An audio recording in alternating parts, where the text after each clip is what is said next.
D'après la légende, Jeanne d'Arc, une pucelle de 19 ans, donc du Moyen-Âge, a réussi à assiéger des villes, fait couronner un homme roi de France et chasser les Anglais hors du royaume avant de finir tristement brûlée vive sur un bûcher à Rouen où pour une fois, il ne pleuvait pas.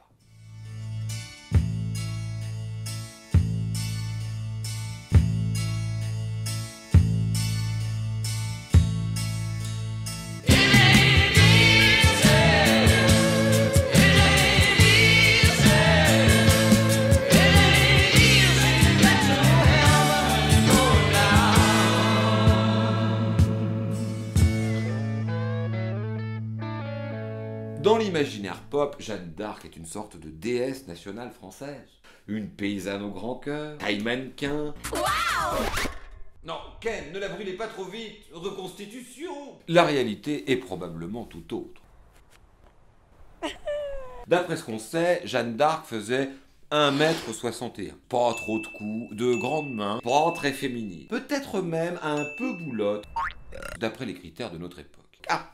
Elle avait aussi, étrangement, une espèce d'accent un peu tudesque. Toujours d'après la légende, Jeanne était bergère au moment où Dieu lui a donné sa mission. Bon, pour être très précis, c'est pas vraiment Dieu qui lui a parlé, mais plutôt 3 de ses envoyés, Saint Michel, Sainte Marguerite et Sainte Catherine. Avec leur gouaille divine, les 3 envoyés de Dieu vont réussir à persuader Jeanne de sauver la France. Allez Jeanne, rejoins-nous, vas-y. Mais qui me parle? On a un super plan pour toi, c'est la tournée des stades. Orléans, Reims, Rouen... Michel, c'est toi? Le patron, il a rajouté 2-3 petites lignes là sur le contrat. La gamine, elle va cramer. Tu veux que je lui dise comment? Jeanne! Wesh là! Tu vas foutre le feu! Ok, j'accepte. Jeanne se voit confier une armée, une armure. Elle part, cheveux au vent, passion chevillée au cœur. Joli flair de la part de Charles VII, parce que, pour le coup, la gosse a le coup de main. Elle libère Orléans, elle le fait couronner roi à Reims, son coup d'épée devient légendaire. Légendaire d'ailleurs pas que pour les soldats, pour les prostituées aussi, elle ne les supporte pas. Dès qu'elle en voit une, elle lui tape dessus avec le plat de son épée. C'est ta mère. Drôle de gosse quand même. En fait, c'est après que ça se corse. Quand les Bourguignons font prisonnière Jeanne et qu'ils la vendent aux Anglais. Les Anglais qui enferment Jeanne dans un donjon à Rouen et qui veulent la liquider. Le problème, c'est comment? Impossible! La gamine est bien trop populaire sur les réseaux sociaux. Elle est en trending topic sur Twitter avec Hanouna, elle est Energy Music Award. On ne peut rien en faire, elle est untouchable la gosse. Ils font un truc en béton. Sorcellerie? Sorcellerie. Sorcellerie c'est plutôt pas mal, ça me plaît beaucoup. Ça a fonctionné sur Nabila, on peut en faire quelque chose. Allez, sorcellerie, volipolido. Car si Jeanne est condamnée pour sorcellerie, bonjour l'image de marque pour le roi de France qu'elle a quand même bien dépanné. C'est au bout d'un procès très long où elle se défend sans avocat, assez bien je dois dire, que Jeanne est pourtant condamnée pour sorcellerie à être brûlée vive, ce qui sera fait sur un bûcher de Rouen le 30 mai 1431. Je veux descendre. Ne t'inquiète pas ma grosse, descendre t'en auras. On m'a vraiment pas cru. Mais on t'aura cuite.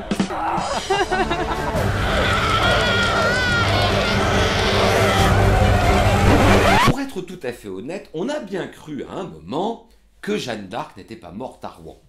Une certaine Claude des Armoises a parcouru la France et même une partie de l'Europe en affirmant qu'elle était Jeanne d'Arc, sauvée in extremis du bûcher et remplacée par une folle. Elle s'est fait d'ailleurs beaucoup d'argent. Alors comme ça c'est vous, Jane? Vous en doutez?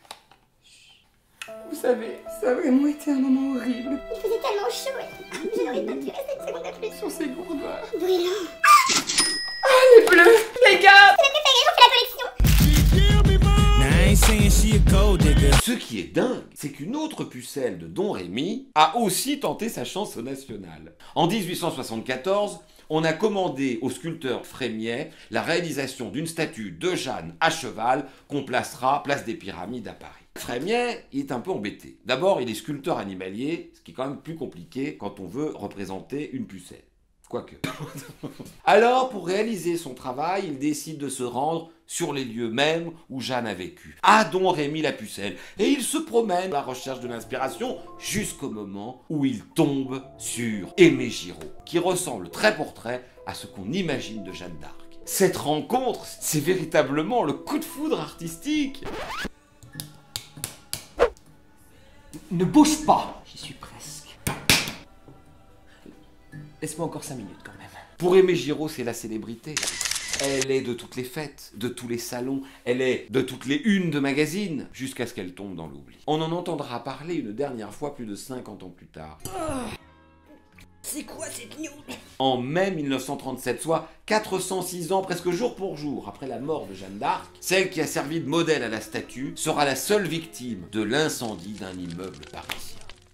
Morale de l'histoire. N'écoutez pas toujours les beaux parleurs, aussi divins soient-ils, s'ils croisent votre chemin. Les conseilleurs ne sont jamais les payeurs. Qu'est-ce que c'est? Qu'est-ce que... Bon, enfin... Enfin, s'il vous plaît, Ken! Ken! Dieu me donnait la foi, du fond de moi. J'ai dans le cœur cette force qui guide mes pas. Dieu me donnait la foi, et puis je ne sais quoi. Je me ressens même pas d'ailleurs.